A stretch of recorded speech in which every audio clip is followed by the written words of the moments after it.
তো বন্ধুরা দেখি এবার আগামী সপ্তাহে তোমাদের লাভ লাইফে কি ঘটতে পারে। লাভ লাইফে ভালোবাসার সম্পর্কের মধ্যে তোমাদের আগামী সপ্তাহে কি কি ঘটতে পারে দেখি।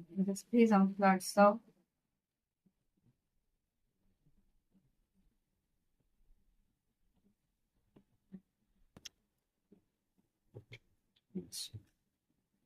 ওকে, এখানে ফার্স্ট কার্ড এসছে ম্যানিফেস্ট। ম্যানিফেস্ট বলতে যেটা বোঝায় তুমি কিছু মনের মধ্যে ইচ্ছে প্রকাশ করেছিলে বা ইউনিভার্সকে কিছু ইচ্ছে জানিয়েছিলে, সেটা কিন্তু একটা আহ সেটার কিন্তু একটা রেজাল্ট এসছে বা সেটার কিন্তু একটা উম ঈশ্বরের কাছ থেকে রিপোর্ট কার্ড এসছে বলতে পারো। তো সেটা কি, তুমি চেয়েছিলে তোমার সম্পর্কের একটা নতুন শুরু হোক, সেটার জন্যই কিন্তু কেউ তোমার জীবনে আসছে যে কিনা তোমার সঙ্গে একটা পার্টনারশিপে আসতে পারে। কার্মিক পার্টনার যে সবসময় খারাপ হবে তা না।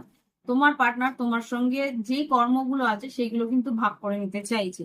এই মানুষটা কিন্তু নিউ ডোরস ওপেনিং, তোমার জীবনে নতুন ডোর, নতুন দিশা খুলে দেবে।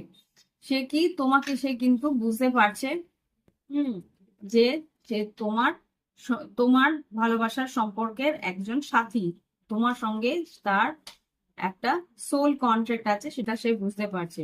আর রিচিং টু দ্য কনক্লুশন, একটা সিদ্ধান্তের মধ্যে আসছে কি, you will get through this. কোনো পরিস্থিতি যেটা আর কি তোমাকে একটা আহ বাধার সম্মুখীন হতে বলছে, মানে বাধার সম্মুখীন এনে দাঁড় করাচ্ছি, সেখান থেকে কিন্তু তুমি বেরিয়ে আসতে পারবে, সেটাই বলছে। আর এই মানুষটা কিন্তু তোমাকে হেল্প করবে, কারণ তোমাকে কিন্তু সে আগলে রাখার চেষ্টা করবে। এখানে কিন্তু সেই মানুষটা কিন্তু তোমাকে এখানে আগলে রাখার চেষ্টা কিন্তু করবে। ওকে, এই হচ্ছে গিয়ে তোমাদের লাভ লাইফের এনার্জি আগামী সপ্তাহে। আশা করি তোমাদের ভালো লেগেছে, এর জন্য একটা লাইক অন্তত আমাকে দেবে।